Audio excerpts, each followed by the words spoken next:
Hi friends, அனைவருக்கும் வணக்கம். நான் ஒரு 3 நாளைக்கு முன்னாடி ஒரு வீடியோ போட்டிருந்தேன். வீடு வீடாக ஓட்டு கேட்பதை விட வீடியோவால் ஓட்டு கேட்கலாம் என்று. அதற்கு நிறைய பேர் ரொம்ப சப்போர்ட் பண்ணியிருந்தீங்க. 95% நம்ம டிவிக்கு வின் பண்ணிருச்சுன்னு தான் நான் சொல்லுவேன். ஏன்னா நான் ஒரு உறுப்பினர். டிவிக்கு கட்சியில நான் ஒரு உறுப்பினரா இருக்கேன். நான் ஒரு செலிபிரிட்டி கிடையாது. லட்சக்கணக்கான ஃபாலோவர் இன்ஸ்டாகிராம், ஃபேஸ்புக்ல வச்சிருக்க ஃபாலோவர் கிடையாது.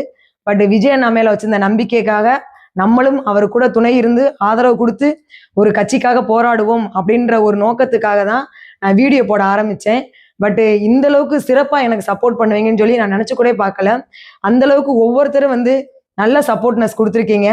வீடியோவை போடுங்க, யார் வீடியோவில் தான் அப்போ எல்லாரும் உங்களுக்கு ஓட்டு போடுவாங்க அப்படின்னு கேவலமா எல்லாரும் சில பேர் பேசியிருந்தீங்க. நான் அதை பத்தி பெரிய தப்பாலாம் எடுத்துக்கல. எனக்கு 95% நல்ல கமெண்ட் தான் பண்ணியிருந்தாங்க. அதை நினைக்கிறப்ப எனக்கு சந்தோஷமா இருக்கு. அதனால அந்த 5% பேட் கமெண்ட் நம்ம எடுக்கிறதுக்கு தேவை கிடையாது. 95% டிவிக்கு ஜெயிக்கும் அப்படின்னு ரொம்ப ஸ்ட்ராங்கா எல்லாரும் கமெண்ட் பண்ணியிருக்கீங்க. அதை பார்க்குறப்ப எனக்கு ரொம்ப சந்தோஷமா இருந்துச்சு. ஒரு செலிபிரிட்டி பேசினாதான் ரீச் ஆகுன்ற இடத்துல எங்களை மாதிரி சாதாரண மனிதர்கள், விஜயனாக்காக சப்போர்ட் பண்ணு நினைக்கிற மனிதர்கள் வீடியோ போட்டாலும் அது ரீச் ஆகும் அப்படின்ற அளவுக்கு நீங்க எல்லாம் நிரூபிச்சு காட்டிட்டீங்க. அது என்னோட வளர்ச்சி கிடையாது. விஜய் அப்படின்ற பேர் என் வாயிலிருந்து உச்சரிக்கிறேன். அந்த வார்த்தைக்காக வந்த அந்த மிகப்பெரிய சக்தின்னு தான் நான் சொல்லுவேன். அந்த விஜய்ன்ற வார்த்தைக்காக நீங்க கொடுத்த சப்போர்ட் தான் என்னோட சேனலுக்கான வியூவர்ஸா இருக்கும், ஃபாலோவரா இருக்கட்டும், அந்த ஒரு லைக்கா இருக்கட்டும், அவ்வளோ பேர் சப்போர்ட் பண்ணியிருந்தீங்க. அதை பார்க்குறப்ப எனக்கு ரொம்ப சந்தோஷமா இருந்துச்சு.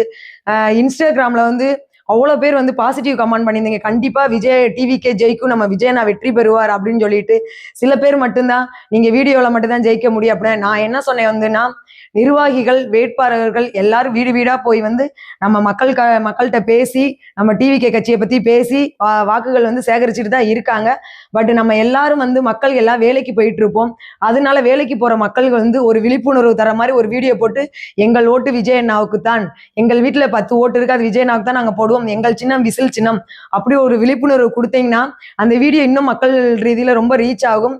மக்கள் மனசுல ஆழமா நம்ம இன்னும் இடம் பிடிக்கலாம் அப்படின்ற ஒரு காரணத்துக்கு இருந்தா நான் அந்த வீடியோ மூலியமா எல்லாரும் பதிவு செய்யுங்க அப்படின்னு சொல்லியிருந்தேன். அதுக்குன்னு வீடு வீடாக போகக்கூடாது அப்படின்லாம் சொல்ல வர. இது டிஜிட்டல் காலம் ஆயிருச்சு. அது மாதிரி காலங்கள் மாற மாற நம்மளும் டிஜிட்டலா மாறிக்கணும். அதுக்காக தான் அந்த வீடியோ நான் போட சொல்லியிருந்தேன்.